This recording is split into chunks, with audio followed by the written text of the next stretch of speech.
எல்லோருக்கும் வணக்கம். எல்லாம் எப்படி இருக்கீங்க? இன்னைக்கு அம்மா நான் பச்சை கொள்ளு ரசம் தான் வைக்க போகிறேன். கொள்ளு ரசத்தில் 2 வகை இருக்குது. வேவிச்சு தண்ணி எடுத்து வைப்பாங்க. நான் பச்சைக்கல் போட்டு ரசம் வைக்கிறேன். சூப்பராக இருக்கும். எனக்கு ரொம்ப பிடிக்கும். அதனால் இன்னைக்கு பச்சைக்கல் ரசம் தான் வைக்க போகிறேன். வாங்க என்னென்ன போட்டுருன்னு பார்க்கலாம். பச்சை கொள்ளு, மிளகு, சீரகம், கருவேப்பிலை, ஒரு 5-6 மல்லி, மிளகாய், பூண்டு ஒரு கட்டை, இவ்வளோ தான் இதுக்கு போடுறது. புளி இருந்தால் பெரிய நெல்லிக்காய் சைஸில் சின்ன சைஸ் அளவுக்கு புளி ஊற வச்சுருக்காங்க. 2 தக்காளி தக்காளி கரைச்சிக்கிறதுக்கு எடுத்துக்காங்க. கொஞ்சம் மஞ்சத்தூள் எடுத்துருக்காங்க. மஞ்சத்தூள் போட்டுக்கலாம். இவ்வளோதான். இது எப்படி செய்யறதுன்னு பார்க்கலாம் வாங்க. இதை எல்லாத்தையும் நம்ம முதல்ல அரைச்சிக்கலாம். ரசத்தில் எல்லாத்தையும் முதல்ல அரைச்சிக்கலாம்.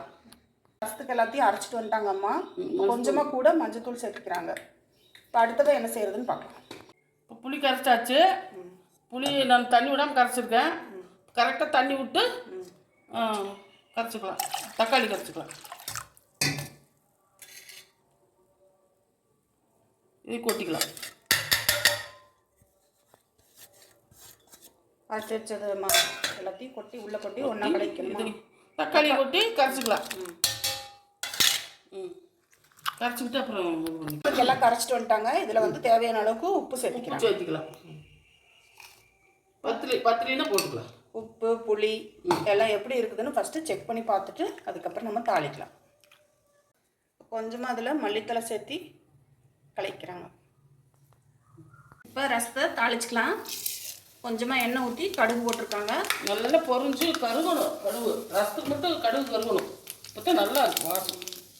இப்போ கடுகு பொரிஞ்சதும் கருவேப்பிலை சேர்த்துக்கிறாங்க.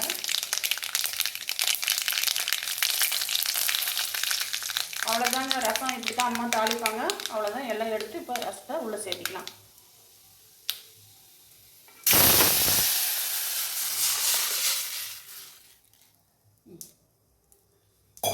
இப்போ ரசம் தாளிச்சாச்சு.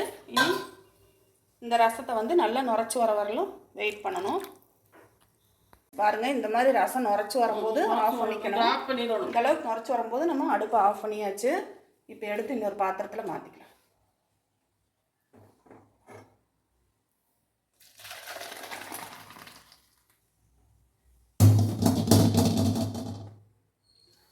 பச்சைக்கொள்ளு ரசம் சூப்பராக அம்மா செஞ்சுட்டாங்க. எப்படி செய்யறதுன்னு சொல்லி தந்துருக்குறாங்க. இதே மாதிரி நீங்களும் செஞ்சு பார்த்துட்டு எப்படி இருக்குதுன்னு சொல்லுங்கள். இப்போ அம்மா சொல்கிறாங்க பாருங்கள். இதே மாதிரி ஒரு தடவைனாலும் நீங்கள் செஞ்சு சாப்பிட்டு பார்த்துட்டு கமெண்டில் சொல்லுங்கள். என்ன நான் சின்னதுலேருந்து இது செஞ்சுருக்கேன். அதனால தான் சொல்கிறேன். நல்லாயிருக்கும். இந்த வீடியோ உங்களுக்கு பிடிச்சிருக்குன்னு நினைக்கிறேன். லைக் பண்ணுங்கள், ஷேர் பண்ணுங்கள், சப்ஸ்கிரைப் பண்ணுங்கள். எல்லாருமே சப்போர்ட் பண்ணுங்கள். நன்றி, வணக்கம். நன்றி, வணக்கம்.